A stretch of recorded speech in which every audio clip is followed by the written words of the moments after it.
Hi guys, எல்லாருக்கும் வணக்கம். நான் கணேஷ் காந்தி.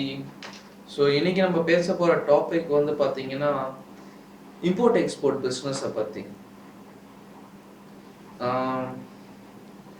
நிறைய பேர் இம்போர்ட் எக்ஸ்போர்ட் பிஸ்னஸை பற்றி நிறைய ட்ராவல்ஸ்லாம் எடுத்திருக்காங்க, நிறைய வீடியோஸ்லாம் பார்த்தேன். நான் யூடியூப் வீடியோஸ்லாம் நிறையா பார்த்துருக்கேன். இப்போ நான் இம்போர்ட் எக்ஸ்போர்ட் பிஸ்னஸ் பண்ணுறீங்களான்னு பார்த்தீங்கன்னா இம்போர்ட் மட்டும்தான் பண்ணுறேன், எக்ஸ்போர்ட் பண்ணுறதில்ல. ஏன்னா எனக்கு தேவையில்லாத டென்ஷன் இருக்கக்கூடாது அப்படின்றதுனால. ஏன்னா சுற்றி இருக்கிறவன் யார் யாரெல்லாம் என் பக்கத்தில் இருக்கானோ அவனுக்கு என்ன தேவையோ அதை மட்டும் நான் ஃபாரின்லேருந்து வாங்கி அவனுக்கு கொடுக்குறேன். மோஸ்ட்லி இம்போர்ட் எப்படி பண்ணணும்னே நம்ம ஆட்களுக்கு தெரியாது. எக்ஸ்போர்ட்டு ஒன்று இருக்குது, அது எப்படி பண்ணணுன்றதும் தெரியாத நிலைமைக்கு இருக்குது இப்போது. காரணம், டிவி எடுத்து ஓப்பன் பண்ணி பார்த்தீங்கன்னா ஒரு சேனல்லையும் இது தொழிலை வந்து டஃப்பானதாகவும் இதுக்குன்னே ஒரு 30 மினிட்ஸ் ஒரு ஷோவே நடத்த ஆரம்பிச்சிட்டாங்க. அதனால் இம்போர்ட் எக்ஸ்போர்ட்னால பயம் வர ஆரம்பிச்சிருச்சு மக்களுக்கு. இம்போர்ட் எக்ஸ்போர்ட்டுங்கிறது ஒரு சாதாரண விஷயம், ஒரு சாதாரண ட்ரேடிங் பிஸ்னஸ் தான். அதில் நம்ம பெரிய கன்ஃபியூஸோ பெரிய பிஸ்னஸ்ஸு சுற்றுறோம் ஃபார்முலாலாம் எதுவும் கிடையாது. உங்களுக்கு சிம்பிளாக சொல்லணும்னா, நீங்கள் உங்கள் பக்கத்து கடைக்காரன் ஒருத்தன் வரான், அவன் ஒரு பொருள் கேட்குறான், உங்ககிட்ட அந்த பொருள் இருக்குது, இல்லை உங்களுக்கு அந்த பொருள் விலை கம்மியாக கிடைக்குது, அவன் வந்து வேற ஒரு விலைக்கு கேட்குறான், விலை அதிகமாக கேட்குறான் அப்படின்னா அவனுக்கு நீங்கள் என்ன பண்ணுவீங்க? பேரம் பேசி உங்களுக்கு நல்ல விலைக்கு நீங்களே முடிச்சு தரப்பான்னு சொல்லி உங்கள் ஊரில் இருக்கிற பொருளை எடுத்து வைப்பீங்க.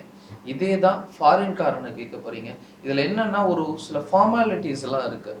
ஃபார்ம் ஃபில் பண்ணுறது இதெல்லாம் இருக்குது. பேன் கார்டு அப்ளை பண்ணுறது, தென் எஸ்ஐசி சர்டிஃபிகேட்டுன்னு சொல்லுவாங்க.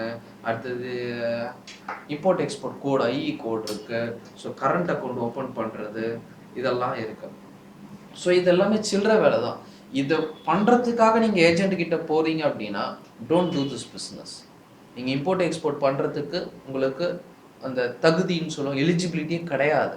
ஓகேங்களா? ஏன்னா இது ஒரு பேசிக்கான விஷயம். இதையே உங்களால் சுயமாக பண்ண முடியல அப்படின்னா உங்களால் இம்போர்ட் எக்ஸ்போர்ட் பிஸ்னஸ் 100% பண்ண முடியாது. இம்போர்ட் எக்ஸ்போர்ட் பிஸ்னஸ்ங்கிறது உங்களுக்கு பக்கத்து வீட்டுக்காரன் கிடையாது, ஃபாரின்காரன் உங்களை ஃபஸ்ட்டு உங்களோட வெப்சைட்லேயோ இல்லை உங்கள் வீடியோவிலையோ தான் பார்த்து உங்களை முடிவு பண்ணுவோம். உங்களுடைய ப்ராடக்டை பார்த்து முடிவு பண்ணுவோம். உங்களை பார்த்து முடிவு பண்ண மாட்டான். அவனுக்கு முழுக்க உங்களை பற்றின விவரங்கள் தெரியாது. ஸோ அவங்கள நம்பணும் அப்படின்னா உங்களோட நாலேஜ் தான் அது முக்கியம். நீங்கள் ஃபோனில் பேச சொல்ல உங்களோட இங்கிலீஷ் நாலேஜ், ஸ்கைப்பில் டிஸ்கஸ் பண்ண சொல்ல அவனுக்கு இம்ப்ரெசிவான ஜாய்ஃபுல் ஸ்பீச்சஸ்ஸு இதெல்லாம் பேஸ் பண்ணி தான் உங்களோட இம்போர்ட் எக்ஸ்போர்ட் பிஸ்னஸை சக்ஸஸ் பண்ண முடியும். எனக்கு தெரிஞ்சு எனக்கு நிறைய ஃபோன் கால்ஸு எக்ஸ்போர்ட் பண்ணுறவங்ககிட்ட தான் வந்தது. நான் இந்த மாதிரி பண்ணேன் சார், எனக்கு நிறைய லாஸு சார் அப்படின்னாங்க. ஆக்சுவலாக ஒன்று ஞாபகம் வச்சுக்கோங்க, லாஸுக்கும் சீட்டிங்க்கும் நிறையா வித்தியாசம் இருக்குது. லாஸ் அப்படின்னா நீங்கள் ஒரு 10 பேர் பிஸ்னஸ் அந்த ஒருத்தன் தேங்காய் கேட்குறான், ஒரு துபாயில் இருக்கிறவன் தேங்காய் வேணும்னு சொல்கிறான். ஸோ இங்கே 10 பேர்கிட்ட காண்டாக்ட் பண்ணுறான். அந்த 10 பேரில் ஒருத்தரை சூஸ் பண்ணுறான், அந்த ஒருத்தர் நீங்கள் கிடையாது அப்படின்னா அந்த இடத்துல உங்களுக்கு லாஸ். ஓகேங்களா? அதுதான் லாஸ். ஆனால் இங்கே லாஸ்ன்னு சொல்லி யாருக்குமே வராது. ஏன்னா லாஸ் பண்ணுறவங்க யாருமே கிடையாது. இதில் இந்த இடத்துல எங்கே வீக்னஸ் வரும் பார்த்தீங்கன்னா, அந்த 10 பேர்கிட்டையும் அவன் பேசியிருப்பான். 10 பேரில் யார் அவனுக்கு நல்ல கம்யூனிகேஷன் கொடுத்தாங்களோ, யார் நல்ல ரேட்டுக்கு பேசுனாங்களோ, யார் நல்ல குவாலிட்டியை பற்றி எக்ஸ்பிளைன் பண்ணாங்களோ அவங்கள தான் அவன் சூஸ் பண்ணுவான். புரியுதுங்களா? சீட்டிங்குன்னு சொன்னேன்ல, அந்த சீட்டிங் என்னன்னா, அவன் ப்ராடக்ட் கேட்குறான், நீங்கள் பேமெண்ட் வாங்காமே ப்ராடக்ட் அனுப்பிட்டீங்கன்னா அவன் அந்த ப்ராடக்ட்டுக்கு உங்களுக்கு பே பண்ணலைன்னா அது சீட்டிங். ஸோ அதை கஸ்டமர் லாஸ்ன்னு சொல்லிட்டு இருக்காங்க. அது லாஸ் கிடையாது, அது சீட்டிங். அதனால தான் இம்போர்ட் எக்ஸ்போர்ட் பிஸ்னஸ் பண்ணுறவங்களுக்கு எதை சூஸ் பண்ணணும் எதை சூஸ் பண்ணக்கூடாதுன்னு சொல்கிறது. ஸோ இப்போது இம்போர்ட் எக்ஸ்போர்ட் பிஸ்னஸில் நான் உங்களுக்கு முக்கியமான விஷயம் சொல்ல வேண்டியது என்னென்னா, இன்டர்நெட் ரொம்ப ரொம்ப ரொம்ப ரொம்ப முக்கியம். அந்த காலத்தில் வந்து உங்களுக்கு இன்டர்நெட் தேவைப்படலை. ஏன்னா அது அரசாங்கமே அந்த வேலையை பார்த்துக்கிட்டு இருந்தது. இம்போர்ட் எக்ஸ்போர்ட் பண்ணுறத ஏஜென்ட் மூலியமாக பண்ணிடுச்சு. அந்த ஏஜென்ட்டுக்கு இங்கிலீஷ் நாலேஜ் தெரியும், அவன் ஒரு புரோக்கராக இருப்பான், அவன் இங்கே இருக்கிறகிட்டேருந்து பொருளை வாங்கி அவன் எக்ஸ்போர்ட் பண்ணிட்டு இருக்கான். இப்போ எல்லாருக்குமே இங்கிலீஷ் தெரியுதுன்றதுனால அதை பேஸ் பண்ணி இம்போர்ட் எக்ஸ்போர்ட் பிஸ்னஸை ஸ்டார்ட் பண்ண ஆரம்பிச்சிட்டாங்க. ஸோ இதுக்காக ஒரு சிலர் வந்து ட்ரைனிங் கோர்ஸ் கொடுக்குறோம், 5000 ரூபா 10,000 ரூபான்னு சொல்லி இஷ்டத்துக்கு அடிச்சு பூந்து விளாட்றாங்க. எனக்கு தெரிஞ்சு இம்போர்ட் எக்ஸ்போர்ட் பிஸ்னஸ் பண்ணுறவனை விட இம்போர்ட் எக்ஸ்போர்ட் ட்ரைனிங் பண்ணுறவன் நல்லா சம்பாதிக்கிறான் போல இருக்கு.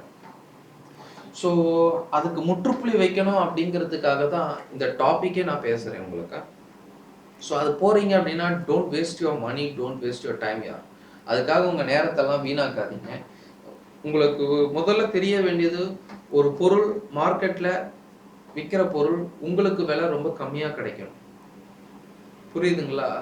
தேங்காய் மார்க்கெட்டில் சென்னையில் 10 ரூபா 15 ரூபா அப்படின்னா உங்களுக்கு அது 5 ரூபாய்க்கு தான் கிடைக்கணும். அந்த பொருளை தான் எக்ஸ்போர்ட் பண்ண டார்கெட் பண்ணுங்க. நீங்கள் இங்கே விற்றீங்கன்னா டேக்ஸ் உண்டு, அங்கே விற்றீங்கன்னா டேக்ஸ் கிடையாது. அவங்ககிட்ட நீங்கள் பேரம் பேச சொல்ல யூஎஸ் டாலரில் தான் பேசணும். டாலர் ரேட்டுக்கு தான் ஆவரேஜ் பண்ணி பேசணும். அவங்ககிட்ட ரூபாயில் பேசுனீங்கன்னா அவன் ரெஸ்பான்ஸ் பண்ண மாட்டான். அவன் ஏன்னா கால்குலேட் எடுத்து கணக்கு போடக்கூடாதுன்னு இருப்பான். ஸோ உங்களுக்கு ஃபைனலாக என்ன ரேட்டுக்கு வந்தால் போதும் அப்படிங்கிறதும், உங்களுக்கு அதிகபட்ச ஸ்டார்டிங் ப்ரைஸ் என்னங்கிறதும் நீங்கள் ரெடியாக வச்சுக்கிட்டு அதுக்கான கால்குலேஷன் டெய்லி போடணும். ஏன்னா யூஎஸ் டாலர் ரேட் வந்து டெய்லி மாறும். ஸோ அதையெல்லாம் பெர்ஃபெக்டாக டார்கெட் பண்ணி தான் பண்ணணும். ஸோ இதில் கம்யூனிகேஷன் நம்ம எப்படி ரீச் ஆகிறது, கஸ்டமர் எப்படி கேதர் பண்ணுறது, இம்போர்ட்ரையோ இல்லை எக்ஸ்போர்ட்ரையோ எப்படி கேதர் பண்ணுறது அப்படின்னு பார்த்தீங்கன்னா, இப்போ இருக்கிற சுச்சுவேஷனுக்கு அது இன்டர்நெட்டால் மட்டும்தான் நம்மளால் முடியும். இன்டர்நெட்டில் ஈஸியாக நம்ம கேதர் பண்ணலாம். இப்போ நான் உங்ககிட்ட ரீச் ஆகிருக்காது எப்படியோ, அதே சேம் கான்செப்ட்லேயே கூட நம்ம இம்போர்ட் எக்ஸ்போர்ட்டுக்கு ரீச் பண்ணலாம். ஆனால் இப்போ நான் இங்கிலீஷில் பேசுகிறேன்னா, நான் தமிழில் பேசுகிறேன் அப்படின்னா ஃபாரின்காரன் வந்து தமிழெல்லாம் பார்த்துட்டு இருக்க மாட்டான். அப்போ அவனுக்கு எந்த மாதிரி பூஸ்ட் பண்ணணுங்கிறது பாருங்கள். ஸோ இதுதான் இம்போர்ட் எக்ஸ்போர்ட்டோட பிஸ்னஸில் இருக்கிற முக்கியமான க்ளூஸ் அண்ட் டிப்ஸு. ஸோ மற்றபடி நீங்கள் இந்த ஐஇ கோடு ஓப்பன் பண்ணுறது இதெல்லாம் பெரிய செலவு கிடையாது. அதிகபட்சம் உங்களுக்கு 5000 இருந்தால் போதும். ஸோ இந்த வெப்சைட் ஓப்பன் பண்ணணும் கம்பல்சரி. ஏன்னா அவன் உங்களை பார்க்கறதுக்கு முன்னாடி உங்கள் வெப்சைட்டை தான் பார்ப்பான், உங்கள் வெப்சைட்டில் இருக்கிற விஷயத்தை பார்ப்பான். ஸோ அதை பேஸ் பண்ணி தான் பண்ணணும். ஸோ அதெல்லாம் நமக்கு என்ன ஒரு 5000 தான் சார்ஜ் ஆகுது. இப்போ நான் வெப்சைட் டிசைன் பண்ணலாம் 5000 மேலே வராது உங்களுக்கு, இம்போர்ட் எக்ஸ்போர்ட் பண்ணுற பிஸ்னஸ் பண்ணுறவங்களுக்கு. ஸோ நேம் வைக்கணும். நேம் உங்களுக்கு பிடிச்ச நேம் எல்லாம் முக்கியம் இல்லை, அவனுக்கு பிடிச்ச பேராக இருக்கணும், இல்லை அவனுக்கு மைண்டில் ஃபிக்ஸாக ஒரு நேமாக இருக்கணும். ஸோ அதை பேஸ் பண்ணுங்கள். நீங்கள் எக்ஸ்போர்ட்டராக ஆகணுன்ட்டு திங்க் பண்ணாதீங்க. அங்கே இருக்கிற இம்போர்ட்டராக நீங்கள் இமேஜின் பண்ணி பாருங்கள். அவனாக இருந்தால் நீங்கள் என்ன பண்ணுவீங்களோ அதை இங்கேருந்து பண்ண பாருங்கள். அப்போ தான் உங்களால் உங்கள் பிஸ்னஸ், இம்போர்ட் எக்ஸ்போர்ட் பிஸ்னஸை பொறுத்த வரைக்கும் சக்ஸஸ் பண்ண முடியும். அஃப்கோர்ஸ் பேன் கார்டு இல்லைன்னா உங்களால் இந்த பிஸ்னஸை பண்ண முடியாது. ப்ராடக்ட்டை எப்படி சூஸ் பண்ணணும் அப்படின்னா, நீங்கள் இன்டர்நெட்டில் போய்ட்டு, இப்போது உதாரணத்துக்கு உங்களுக்கு ஒரு நீங்கள் வீட்டில் இருக்கீங்க, உங்களுக்கு வந்து ஒரு ஊதுவத்தி வாங்கணும்னு ஆசைப்பட்றீங்க, ஆனால் நம்பர் ஆஃப் குவான்டிட்டி அதிகமாக வேணும் அப்படின்னா உடனே நீங்கள் பக்கத்தில் ஊதுவத்தி கடைக்காரங்கிட்ட போய் கேட்பீங்க. அவன் மேனுஃபேக்சர் பண்ணுறவங்கிட்ட பேசி ஏஜென்ட் மூலமா வருவான். ஒரு சிலர் என்ன பண்ணுவாங்கன்னா, நேராக வெப்சைட்டுக்கு வந்து wholesale buyer, wholesaler for agarbatti அப்படின்னு போட்டோன்னா அந்த அகர்பத்தி இது வரும். ஸோ அந்த இடத்துல அகர்பத்தின்னு வர சொல்ல ஆஸ் ஏ எக்ஸ்போர்ட்டரா உங்களோட அகர்பத்தி நேம் முன்னாடி வந்ததுன்னா ஆட்டோமேட்டிக்காக உங்களுக்கு கான்டாக்ட் அண்ட் லீட்ஸ் எல்லாம் வர ஆரம்பிச்சிடும். ஸோ இதுதான் வெப்சைட்டில் நம்ம பண்ண வேண்டியது. ஸோ வெப்சைட்டில் நம்மளுக்கு ஆல்ரெடி வெப்சைட்லாம் எப்படி ஹேண்டில் பண்ணணுன்ற மாதிரி ஒரு தனியாக ஒரு வெப்சைட்டு ஒரு வீடியோஸ் ப்ரெசென்ட் பண்ணியிருந்தேன்.